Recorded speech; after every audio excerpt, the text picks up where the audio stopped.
You've seen those nutritional information labels on food, right? Do you pay attention to them? They tell you how much sugar and fat is in there and that how much is in that item you're craving to devour. Well, it looks like they're not working. We have an obesity problem here in the U.S. So years after other countries took action, the FDA plans to propose labeling this fall for the front of food and drink packages to help Americans make healthier choices. Seems like a smart idea. There's those little labels right there. And they're going to put those little labels on. All right. So that might be a good idea, but it leads to a question. What do they plan to do about these labels? This is a bottle of Excedrin from producer Kevin's desk. I don't know what it takes to read this label, but I'll tell you this. If it's the directions about what you should take and when you should take it, don't you think it should be bigger than this? Or at least come with something in the box, Doug, to tell you when to take it and how? Who are you asking? Me? I'm asking Doug. Thank you. Thank you. And by the way, Fred, I thank you so much for coming to me with obesity questions. Well, no, that's... Okay. The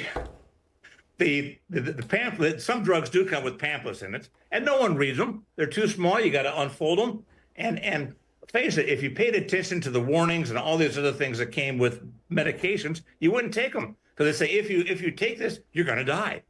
Okay, so don't. And then the warning labels for the food, I'm sorry, it's too much. Do we need instructions to say, hey, if you eat a tub of ice cream, you too will be a tub? Okay, a lot of things are just common sense. Jamie, how do you feel about this?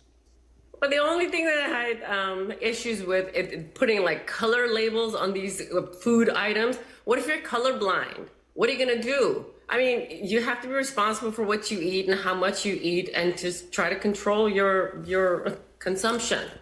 All right, let's go back to the medication. Maybe in your 20s and 30s, and by the way, I couldn't. You don't care. You just pop an aspirin, and you're good to go. But now, as you get older, and even if you don't have great eyes, don't you think this should be addressed? Doug, don't you think this needs to be addressed? Yes, but what are they going to do? Put a manual in every box of Tylenol that basically is the size of your automobile manual to go through all the things you should know? It's just an aspirin. Just take an aspirin, okay? And if you concerned about taking an aspirin, talk to your doctor. And if you don't have a doctor, call the emergency hotline and get information. You can do it. Or if they don't have a doctor or can't call the emergency hotline, perhaps they can just call you. Oh, yeah. Put my number up day or night. Okay.